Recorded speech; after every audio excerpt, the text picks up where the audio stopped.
in mute or what? Sir, now audible? Yes, now you Ah, are audible. ah. Once again, good evening, everyone.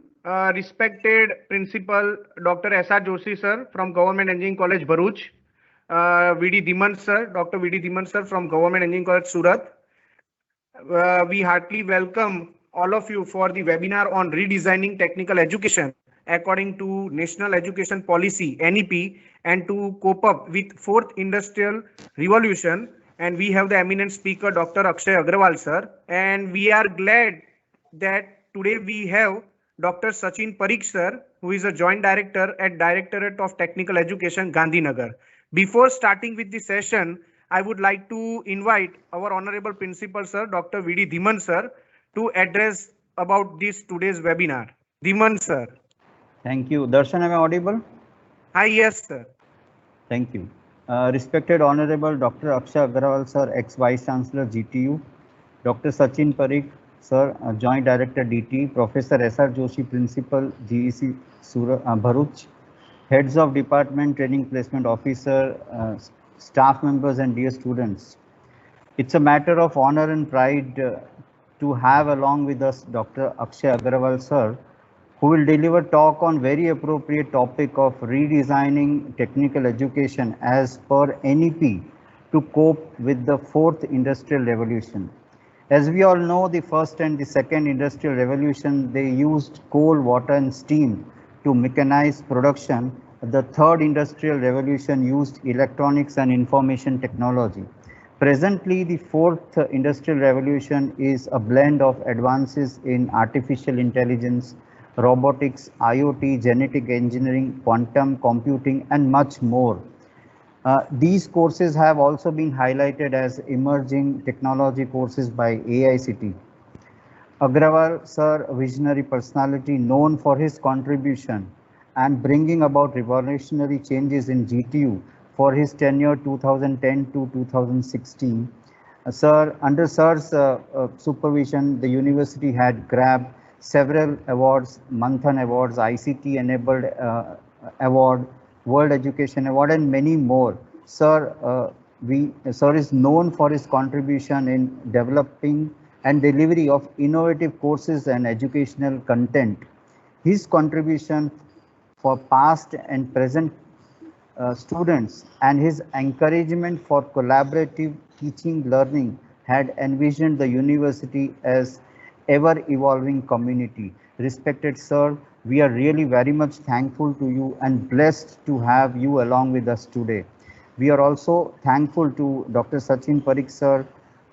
So thank you sir for joining us, and thank you Agrawal sir for sparing your time from your busy schedule for delivering this talk. Thank you sir. We welcome you once again. Thank you. Thank you, Dhiman, sir, for your kind words. Now I would like to request Dr. S.R. Joshi, sir, Principal, Government Engineering College, Bharuch, to address regarding the webinar. Joshi, sir. Thank you, Darshan. Honorable Akshay Agrawal, sir, Dr. Akshay Agrawal, sir, ex-Vice Chancellor of GTU, Principal, sir, of GEC Surat, Dr. V.D. Dhiman, Dr. Sachin Parikh, all my beloved faculty members and few students also. It is our great luck, privilege and honor that Dr. Akshay Agrawal sir is with us. He has accepted our invitation and obliged us by sparing his valuable time for delivering a talk on very apt and required topic. We are faculty members who have been trained by Dr. Akshay Agrawal. I remember very well in 2010 when GTU, we can say, was a baby. It was established in 2008, we all know. From scratch, the GTU was developed and grown by Dr. Akshay Agrawal. At that time, I was assigned duty of working as a member of Board of Studies of Electrical. We were listening him with so much deep interest. His vision, I was overwhelmed. I would say I do not have words to express his vision, his execution and his leadership. The way he was conducting many sessions, I remember very well that he was fond of addressing us.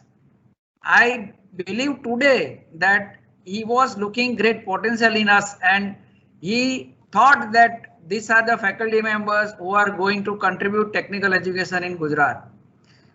Sir, today I confess that those words, those speeches have developed us, have created great potential of all of us. We have been following you. We have listened to you very keenly and carefully. I believe that especially for this topic, we could not have find any better person than you, sir.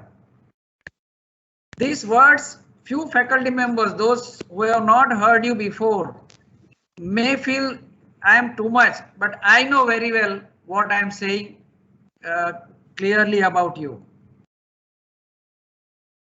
Sir, I wish that your leadership, we work under your leadership again and again for lifetime. You have been phenomenal for GTU. GTU has grown like anything. Dhiman sir already have mentioned about the awards and all. I remember one very courageous step, I would say, was about starting online assessment. There were many challenges, but then you could successfully implement it. So that was great impact affected by you to GTU and technical education in Gujarat. Not only this, I would say this was one of the steps which you could implement successfully, but then there were many. Sir, I welcome you and it is my honor that I am welcoming you, sir. I am so small person and I am welcoming you. Thank you, sir. Thank you very much. Darshan, please. Thank you, sir, for your kind words. Now I request Dr. Sachin Parikh, sir, Joint Director, Directorate of Technical Education, to say few words. Sachin, sir. Most respected Akshay Agrawal, sir, Joshi, sir, Dhiman, sir, all faculty members. Regarding Agrawal, sir, whatever I wanted to convey or I wanted to say, most of the things have been told by Joshi, sir. I would like to share 2 or 3 incidences which really made an impact in my professional life. And Agrawal, sir, believe me, we remember you every day, though you left us in a, I should say, left to Canada almost around 4.5 to 5 years back. But every day, for some or other things, we still remember you.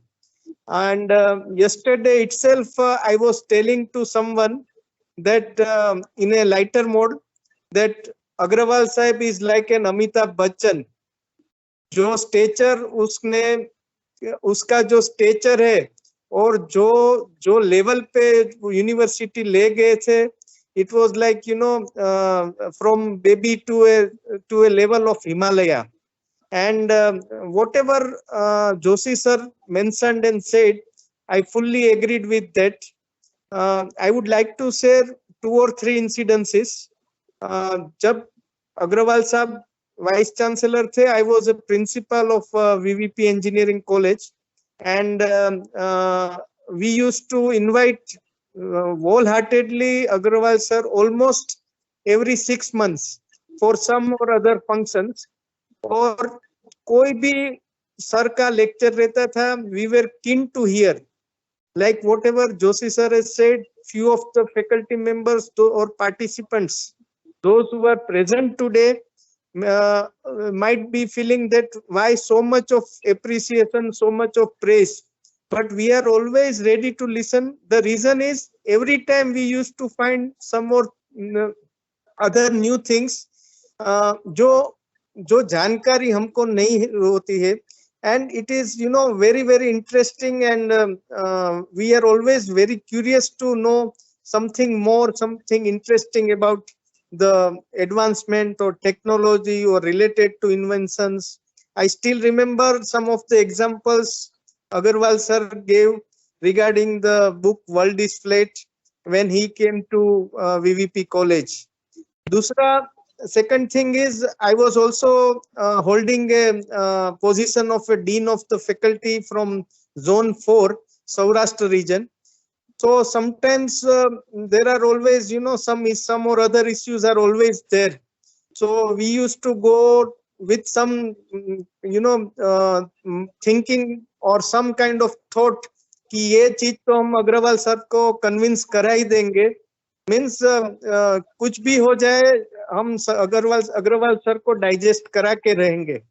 But हम जिस mindset से sir की office में जाते थे और जब हम निकलते थे पूरा माइंडसेट हमारा अलग हो जाता था, हमको एकदम से कूल डाउन कर देते थे. और जो it was a reverse effect, हम कन्विंस होके बाहर निकलते थे. सर की जो भी थॉट थे, सर का जो भी आइडियाज था, एंड बिलीव मी, जो कुछ भी so many things, so many issues we discussed, and Joshi sir ने जैसे बोला, it was the beginning, मतलब शुरू के जो GQ का स्टेज था, बहुत सारी चीजों को फॉर्मुलेट करना था, बनाना था. Regular deans meetings were there, but every time we used to learn new things, new ideas. So I considered when Professor Darshan contacted me and told me that we arranged one program where Agrawal sir is coming as a chief guest, I immediately said, yes, I will definitely remain present and attend the lecture. So it is my pleasure and privilege to welcome you, sir. Thank you very much. Thank you once again. Thank you, sir, for your kind words. Now moving ahead, we will start about the session, and before starting with the session, I would like to introduce our eminent speaker, Dr. Akshay Agrawal, sir. Dr. Akshay Agrawal, sir, he is a professor emeritus, former vice chancellor of Gujarat Technological University, formerly director, School of Computer Science at University of Windsor, Canada. At present, sir is working as professor emeritus at GTU. He had lead a project, a research project on designing the structure of a technological university for ensuring inclusive and equitable quality higher education to the young and to promote lifelong learning.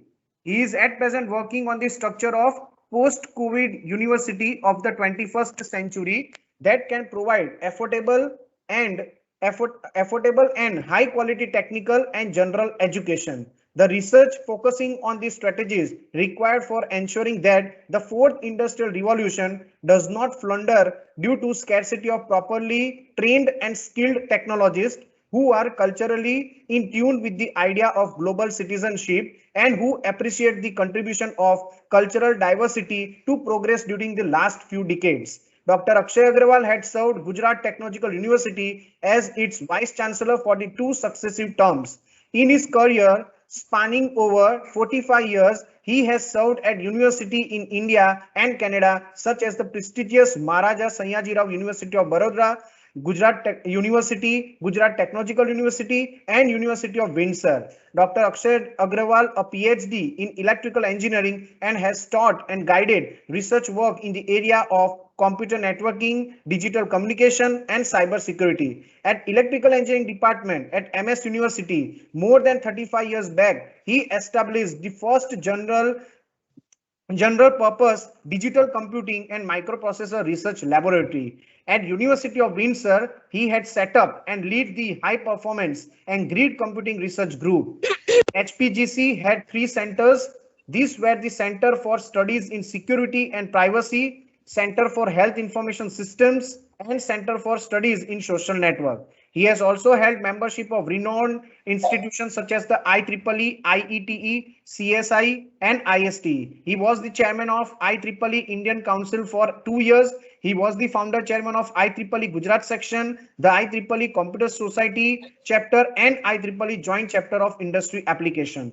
At the University of Windsor, Professor Agrawal was recognized as both a passionate teacher and researcher in his field. He earned numerous awards, including several teaching and research awards from his faculty. He was also honored with the Opus Faculty Award 2005, the Alumni Award for Distinguished Contribution to University Teaching 2006, and also recognized him as one of the outstanding university teachers in Ontario, Canada. At Windsor, he founded Softech Alliance and chaired it till September 2009 so that university researchers and the ICT industry and businesses could work together with the government to help generate new jobs in the knowledge sector. He has been honored with a number of awards, including the Governor's Award, IEEE Millennium Medal, and Fellowship of IETE. He has served on the Senates of MS University, Gujarat University, and University of Windsor. He has been invited to be on the board and to be the advisor of various universities for helping and make them world-class institutions. Professor Agrawal has been contributing to both the professional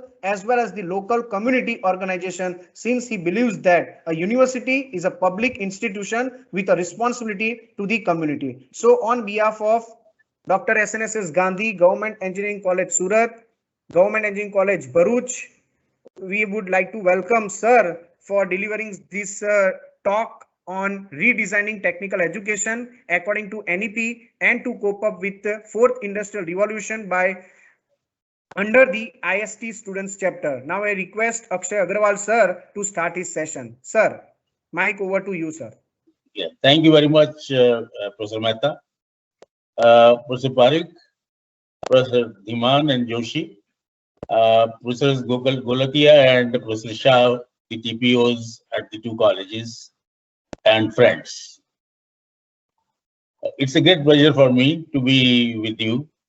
And, you know, when Darshan Mehta asked me for this particular program, I immediately gave the consent, though it has taken some time to materialize. Now, COVID-19 has taken a huge and tragic toll on lives and livelihoods of people all over the world. It has disrupted our social and working lives, and unprecedented though it seems to be, hopefully we'll be able to overcome the problem in a very short period of time now. Are you able to get me? Okay. Yes, sir. Yes, sir. Yes. So during this pandemic, everyone has been rightly applauding the role of the doctors, nurses, and the hospital staff for serving us. But another community which has played a stellar role quietly, but with dedication, is the teaching community. In India, our gurus and rishis have always led the society with ideas and innovative skills. Suddenly in March 2020, when the doors of the classrooms had to be closed, teachers in schools and colleges in villages and cities came forward so that the young should be able to retrieve as much of the year as possible by continuing the learning process. A teacher in Canada had been doing research on making the online education effective by both use of new technologies and by changing the methodologies of teaching and learning. She came forward to help both the government as well as private school systems to manage during the pandemic. Similarly, there was a teacher in Jharkhand. He started using his school's playground and a microphone for continuing the learning process. In fact, teachers all over the world have worked in an unprecedented manner, and this is something, you know, which we should all be proud of. Though, as I said, we do not very well talk about our own community. We are a little circumspect. But I want to applaud the whole of the teaching community through the professors who are present today for continuing to be the mentors for the young during these uncertain and difficult times. But let me tell you, we are now into roaring 20s. We have developed a vaccine the way it has never been developed before. You know, something which used to be done in decades has been done in months. We have today a huge shortage of IC chips. In fact, probably 1 million cars less will be produced this year because the world does not have the production capacity for chips. In fact, Taiwan is establishing a new 2-nanometer plant, the like of which has not been seen earlier. This will be the best plant of the world. Jeff Bezos, the richest man of the world today, in a couple of weeks, he is taking a joyride into this space at a cost of $2.9 billion. So what I'm trying to say is, though today we are in an environment which looks to be pessimistic, in fact, you will find the next 9 years of these 20s to be extremely interesting. And therefore, some people have called it already the roaring 20s. Now, in today's talk, let me say at the very beginning that I am giving this talk after more than 1 year of NEP's introduction. So I guess all of you must have already looked at it. Many administrators would have already planned and started executing some of those things. So I will not talk about nuts and bolts of the NEP because I guess the work has already been done. I'll talk about the ideas which probably may not have been looked at. I'll begin my talk with what we have been doing now to solve the bottlenecks in the education during the last 1 year. Online education was already being used because we had issues of expense, very expensive education at Ivy League universities. It was on the one hand highly expensive. On the other hand, there used to be a large number of students applying for every single seat in the Ivy League universities from all over the world.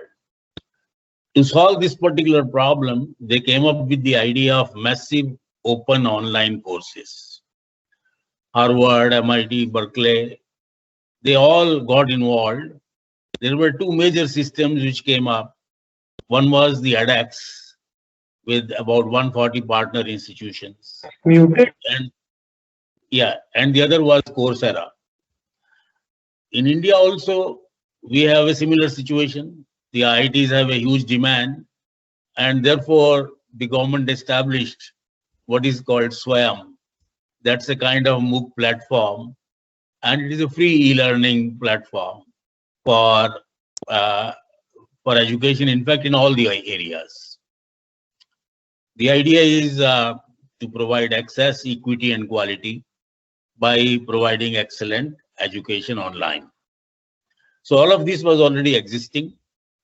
Online evaluation was also being done, though in the Western countries, we do not have school boards or we do not have affiliating type universities.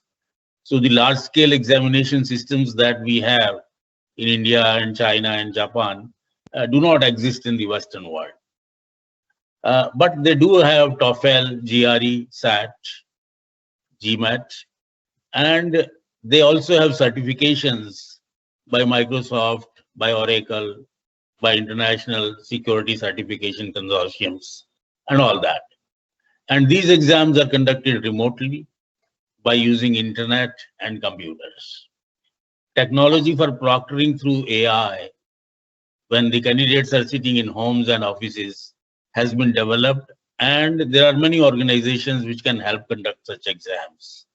And I think most of you must be already familiar with these. Now, if technical universities and other organizations want to conduct such examinations, They should identify a technological partner who can support them, or they should have a competent group for developing such systems. The AI proctoring systems are being continuously improved, and these have already reached quite a satisfactory stage. There are many educational technology companies which can provide the technologies for recording, editing, hosting online courses, and arranging proctored evaluations. More will come up as we start using their services to supplement the efforts of every professor. Learning from this experience,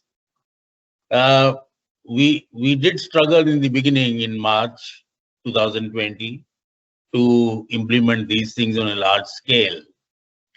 But now we have 1 year of experience, and we'll have to ponder over the issues of making the asynchronous teaching more interesting and making the synchronous teaching less heavy on bandwidth. Because these are both issues of importance for us if we have to continue, or if we are required to continue this particular process. But even when we have declared victory over pandemic after a few months, we may like to have a hybrid system, because we may not like to go back to our old system completely. The old system had many advantages, but some disadvantages also, which all of us know. And the online system had, of course, many disadvantages, but then we had to go through with it during the last year.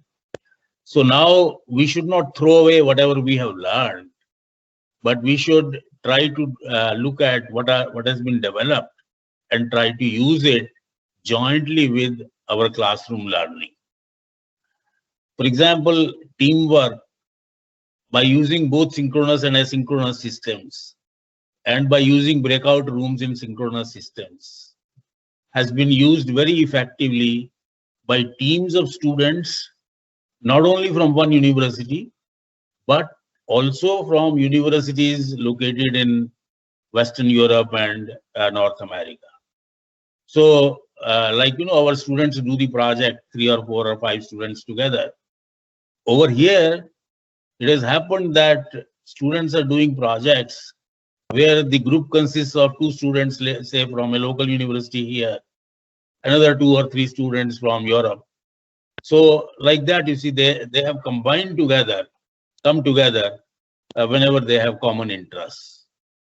So teamwork by using both synchronous and asynchronous systems was developed in a very interesting and effective way. In fact, I have seen it develop at the university, and I have seen it develop at my home, because my grandson has also been participating in joint projects with students who are elsewhere, and he's at home, So this kind of thing has been truly very effective, and I must say that we must not throw it away after we have declared victory over pandemic. Similarly, the new ways of engaging students and making content interactive have been developed by some professors very interestingly. And we must keep our ears and eyes open and learn about those things to make our learning processes more effective. So what I'm trying to say is, whatever we have learned, and the global teaching community has learned a lot during the last 1 year. And this learning was forced upon us by the circumstances. But the only thing is now, we must not throw it away completely.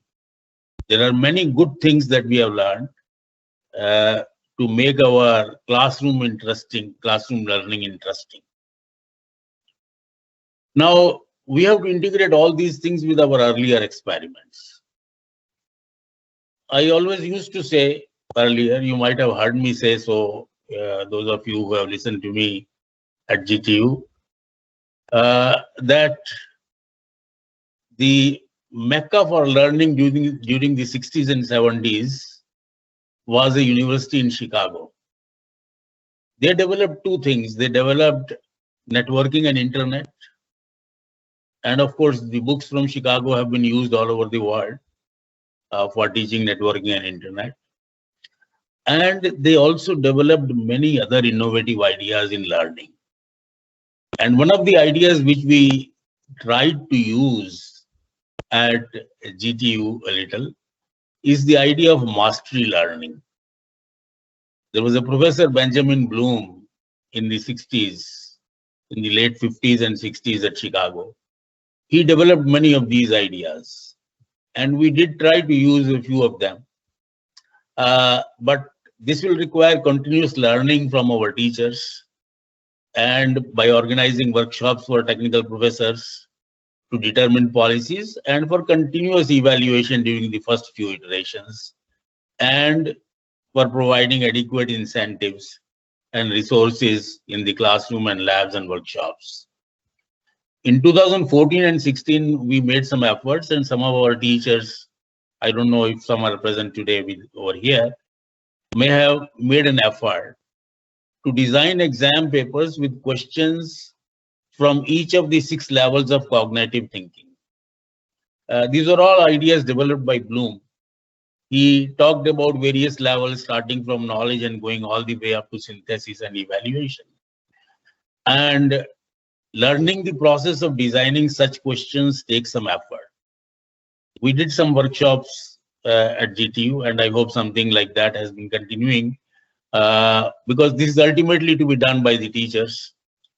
In fact, after we set up the exam papers for the first time in 2015 using Bloom, whatever papers had been set up using Bloom, we organized a workshop after the exam to see whether the exam papers had been really following Bloom's ideas.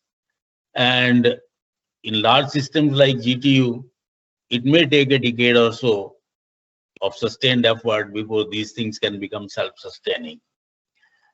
Another institution which is leading today with the ideas of AI, VR and AR, virtual reality and augmented reality, is the Carnegie Mellon University.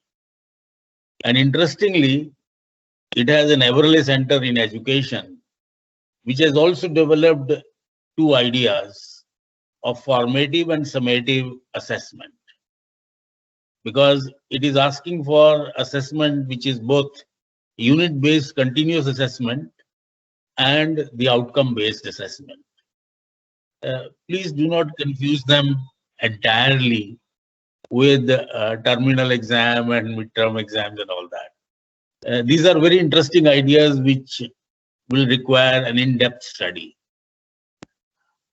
In fact, in 2013, GTU had given a contract for evaluating one of our new programs to Indian Institute of Teacher Education, Gandhinagar. At that time, IET had just been established. I understand that IET has become stronger, and it may be able to help us more when we implement the ideas of Bloom 6 levels for better question papers and for mastery learning, and the ideas of formative versus summative learning, and the ideas of flipped classrooms. For flipped classrooms, the reading material will have to be developed to be adapted to online teaching. It may mean supplementary teaching and readings with presentations, short audio video lectures, etc. on key concepts and all that. What has been developed at SWAYAM, another repository for each subject is being developed by many colleges, by many universities. And we should also have a look at that, because this particular open material for use by all our students can be of great use when we are trying to look at important concepts which have to be properly learned. Teachers have the habit, and the universities have always been trying to reinvent themselves to satisfy the social demand for accessible, affordable, and good quality education. The university today is not the same as the university, say, 100 years back. A lot of differences because we always go on changing and reinventing ourselves. What we have to do is we have to expunge the bad practices of physical classrooms of the previous years and bring in and retain and develop further whatever we have done well. So that's why we have to develop a new system which is of course satisfying what education policy is saying, but which will use all of our learnings from the previous few years. We can do it, and we can make the learning processes more interesting for our students. Now, NEP has set out a number of objectives. For example, I hope we are participating actively in National Educational Technology Forum. Dr. Kasturi Rangan has been actively involved in that. He was the person who, ultimately finalized the national education policy. And he has also been involved with the National Education Technology Forum in India. So what we should do is we should look at the objectives of NEP, and we should add the productivity tools by learning from our process of production engineering. In fact, a professor over here has been doing like that. In production engineering, we always talk about productivity, about time that we use for each process. Now, the same kind of study we have to do for our professors, because the professor's time is not unlimited and it is very valuable. You see, if, for example, we ask a professor to use up his time on unnecessary things, obviously he will not be able to contribute to what the society expects from him. So, therefore, we have to look at supplementing and supporting a professor who is trying to use his time effectively. So, there are 3 steps that we have to take in such processes. We have to establish objectives, and obviously NEP has said the objectives are of greater autonomy. But it is greater autonomy for every college, for every department of the college, for every laboratory, for every workshop, and for every professor. You see, you visit any institution in the West or in East Asia. As you go into a laboratory, they will hand over a few papers to you, which they have published regarding what their achievements are of the last few years and what they are planning to do. Every laboratory, every workshop, every department has plans of what they are going to do to improve further. And they are already proud of what they have done earlier. Now we have to create that kind of environment. So we have, you see, when NEP talks about greater autonomy, let's not talk about greater autonomy for only the university. We should talk about greater autonomy for every college, for every department, for every lab, for every workshop. But we have to provide the necessary support and resources, because if there is a plan, it has to be supported. And then we have to insist on greater accountability and transparency. So when there is a plan developed by, let's say, a laboratory or by a department, and it requires resources and these have been provided, then the department has to be accountable for whatever it has done. So jointly with the NEP 2020 has also been developed what is called Science, Technology and Innovation Policy 2020. It provides for innovation in education, for bridging the disconnect between research and education, and for creating a dynamic and creative environment for collaboration between ministries and the industries. Now, our education system has developed great scholars in the previous 1000 years after Christ. But then the next 1000 years have not been so good for us. So we had great scholars. We had great research in mathematics, astronomy, metallurgy, medical science, civil engineering, architecture. In fact, in shipbuilding and navigation, we were leading. And not only that, we had also done great work in grammar and drama and poetry and music. So all of that had been done at our universities. Today, we do not know anything about it. And NEP talks about these things. NEP says that we have to connect with with what has been going on. As I said, I will not talk about the nuts and bolts of NEP. I'll talk about some aspects which may have been overlooked. So what I'm trying to say is that civil engineering departments, for example, should look at what was being done from the year 1 to 1000 in India. In fact, IIT Kanpur has established a repository for Sanskrit and other Hindu literature. I do not know how many of you have had a look at it. Let them do their job. That's very useful to the rest of the world. What I am trying to do is, why not develop a repository, for example, for civil engineering? Now you see, today we talk about Vastu Shastra and all that, and there are all kinds of people. Some of them are charlatans, some are really experts. They talk about those things. But if there is a literature in Sanskrit, while IIT Kanpur is doing its job, let's do our job. Let's take up another area and study the Sanskrit literature with our knowledge of civil engineering and try to see whether there is anything useful. So there are a lot of interesting ideas which had been developed over 1000 years, and we should have a look at these. Similarly, there is internationalization which has been proposed in NEP.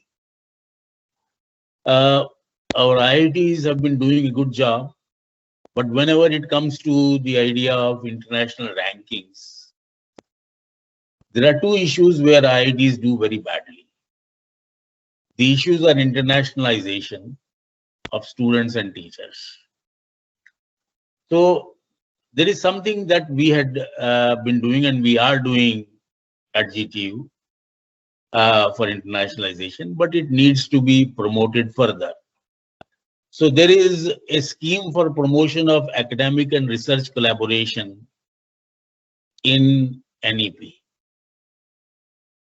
What we can do is we can use our experience of visiting various institutions and establishing academic and research collaboration. Because as I read through NEP, I thought that it is probably written by a person who has not really done truly research in any specific area. Because research collaboration is done between professors. It's not done between universities. It's not done between institutions. Yes, those professors are parts of those institutions, and the institutions have to provide the resources and the facilities so that the collaboration can be done. But ultimately, the collaboration will be done between professors. And therefore, when NEP talks about the academic and research collaboration, it talks about joint research with top 500 QS ranked institutions and all that. I would say we should look at the idea and try to do what we can do. And we should try to develop research collaborations with professors. And there are many professors of Indian origin also. And there are others who will be interested in talking to you, in working with you in the areas in which you are working. And we should use our PhD and master's thesis students to initiate those contacts and start developing research collaborations. Similarly, NEP talks about study in India programs, and it talks about bringing meritorious students to the top 100 India's universities. Now, the advantage will be really gained when we start developing ourselves in a specific way. See, let me tell you, engineering has 1,000 things to be developed and 1,000 different ways.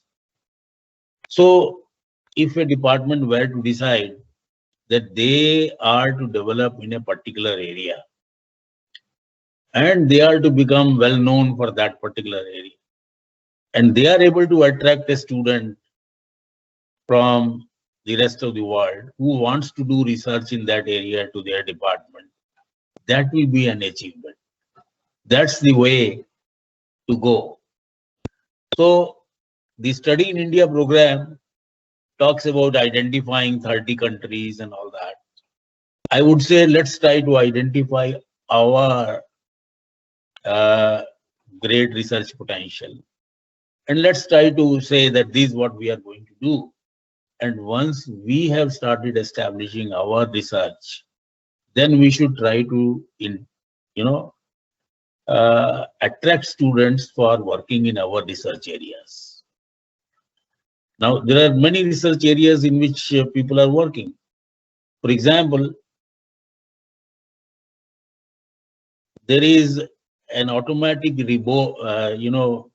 robo system for building houses at a very fast rate, and for ensuring that these houses have all the technology which today we talk about as being in Bill Gates' house. You see, there are a lot of new technologies which he incorporated into every room and every house, every part of his house. You can read about them. Those technologies are now becoming cheap, particularly with IoT. And if we try to develop some of these technologies, there is no reason why some of those will not go into a house in a village in Gujarat. Because, of course, initially they were developed by Bill Gates or for Bill Gates. And we do not have a Bill Gates in a village in Gujarat. But what I'm trying to say is many of these technologies are so simple and they require components which are so easily available that if we were not to be overawed by the technology execution as of today, but if we were to look at the nature of technology and see which is the part that we can do, then we may be able to ultimately find that 1,000 colleges in India have established some startups which are developing technologies which can create houses like Bill Gates so easily everywhere around the country. So what I'm trying to say is that the NEP talks about academic and research collaboration. It talks about Study in India programs, and it talks about attracting the topmost universities to establish campuses in India. We have to be very careful and learn about the experience of the rest of the developing world. For example, a lot of offshore campuses have been established in Egypt. And I have visited Cairo University, a good university, but it has been spoiled by the offshore campuses. What is happening over there is the offshore campuses of European and American universities are very popular because an Egyptian will like to take a degree from a European university and not from Cairo University. So he will pay a high fee, join a European or an American university located in Cairo. And what the American university does is, it does not bring many professors from America. It recruits local professors from Cairo and pays them per lecture. They come and deliver the talks.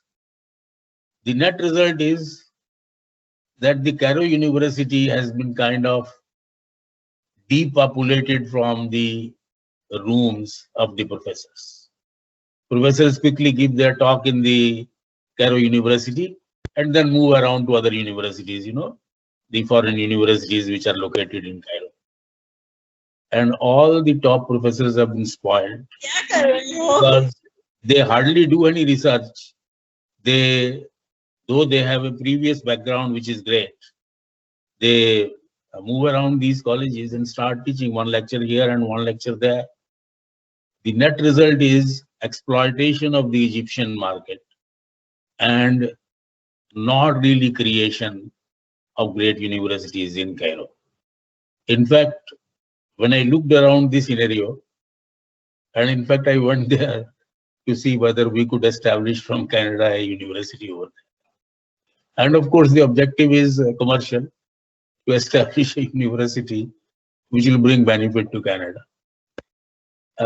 So what I'm trying to see is when I looked at the whole scenario, and then when I read NEP, I thought we should be very careful. Yes, we should welcome foreign universities if they really want to come, but it should not happen that in our attraction for what is foreign, we should spoil what we have. Because we are in the process of developing. Let me tell you, we should not be pessimistic. In fact, our education system is trying to develop in many ways. Though we are a large country and the development is in some components, some great thing happening in this corner, something else happening in another corner, and we have not yet learned the art of expanding immediately whatever turns out to be good. See, something good is happening in Gujarat, it should be immediately used everywhere in the country, but that we are not doing. But let me tell you, there are great things happening in India. And if we are able to really use them, we'll find that our university system will change. There is a lot of talk in the NEP of the Indian value system and ethos. I would say we should only try to become good teachers and good students, the way we understand. We already have that in our DNA. You see, we don't have to look around for getting it anywhere. If we think properly and if we think highly of ourselves, every one of us, you will find you will have Indian ethos established in our system. So I can give you many examples of what I found and what is happening in our country. You see, I was at MS University, and back, 50 years back, I purchased a scooter. I didn't know how to change the wheel and repair the scooter. I just started learning. And then I found anywhere in the city, my scooter would have a problem and I would stop, the students would come along. Because at that time, Faculty of Technology and Engineering, used to recruit many students from Baroda only. And wherever you go, you will have students. And if they find a professor in trouble, they'll come around and help. And when the day I came over here on the very first day in Canada, I had an interesting experience. A talk had been arranged by a senior professor in our department, and I went to attend that talk. The OHP, the overhead projector, was spoiled suddenly. It didn't work. So the professor went under the table, tried to see what he could do. When he found it could not be repaired, he ran around to the adjoining building of the department to bring another OHP, brought the new OHP, put it in place, and the lecture started. I was wondering in my mind, So many students are there. Why no student stood up and said, "Oh, sir, I am going there. I'll go and help you." That Indian ethos is not there. And we have this Indian ethos in us. Both the teachers and the students have this ethos built into our DNA. And the only thing is, we should not suppress it. We should encourage it. NEP wants a stress on Indian value system and ethos. It's a good thing that they want it. But what I say is, it is already built into our DNA. We don't have to worry about it. The only thing is, let each one of us start thinking highly of ourselves as a teacher, as a student. And once we start thinking of ourselves as a good student, as a good teacher, you will find the Indian ethos will automatically be there. But there is one thing in North America, the overriding stress on excellence in every field, including in education. This creates an environment which you cannot get otherwise. An environment between a research student and his advisor. It's an entirely different environment and relationship. In security, for example, it is very difficult to set up a good question paper unless you go to the lab. So when I started teaching, I thought it's no good the way the conventional exam is going. So for my master students, I arranged that I would give a question paper on Friday evening, and they were supposed to hand over the solution on Monday morning. And the question paper was tough. They had to work in the lab to develop the things and then put in the results. The students worked day and night, both Friday night, Saturday night, and Sunday night. They were in the workshop, in the lab. And in the morning, they brought on Monday morning the results. Many of them had not really slept well in those 3 nights. But nobody complained. It's not in the system to complain about these things. The system says if something tough has been asked, we have to do it. The system asks for excellence. Nobody ever came to me and said, well, sir, it was very tough. It was too much to do in 2 days. Because it is not in the system over here that a student is to complain for excellence. When a teacher asks for excellence, a student knows he has to do excellently well in his studies. And for that, he has to work hard. So what I'm trying to say is, the system in North America has an overriding stress on excellence. And that's what we have to import. So yes, as the NEP says, we must have an overriding stress on Indian ethos.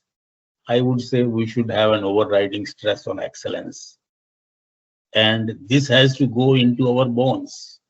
The teachers and the students have to understand whatever we are trying to do, it has to be nothing less than excellent. Then, along with the Indian ethos, it will be able to do something the like of which we have not seen. Now, we may agree to do some structure.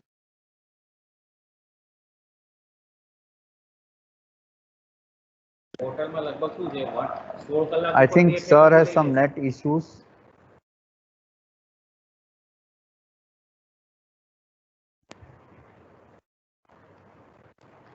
Somehow sir has left, so we need to wait. Sir will rejoin.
Sir, you are not audible. Hello. Yes, sir. Now audible. Yes, sir. Yes, sir. Sorry for the interruption. So what I'm saying is that the fourth industrial revolution, they say, is likely to flounder, not likely to go ahead as fast as possible because of shortage of learned people. You see, as soon as this particular shortage of chips arose, people started wondering why in North America we have not established the production capacity. And they said, well, we do not have that many trained people now over here. You require hundreds of people who are trained in IC technology. And because most of the foundries have shifted to Taiwan and South Korea, so there is a shortage of such people. We have to look at that particular aspect. And the thing is,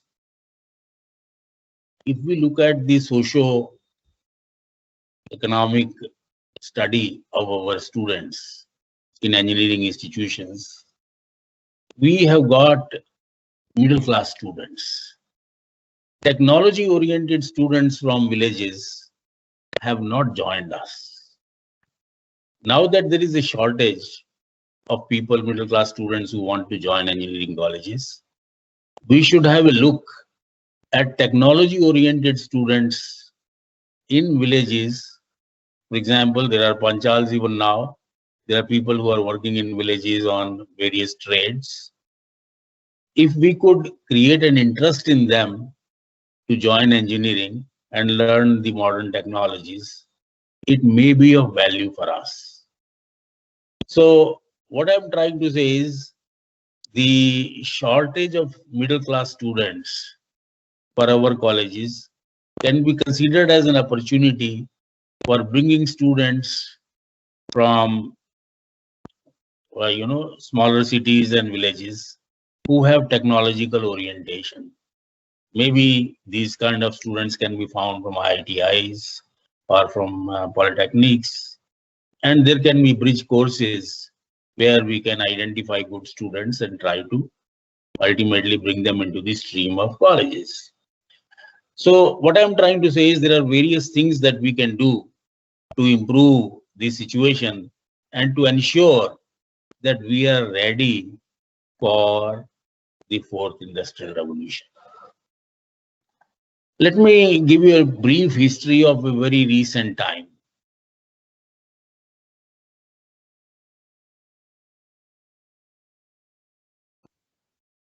Again, some issues at sir and technical issues.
Sir, your voice is not audible. Yes, sir. Now okay.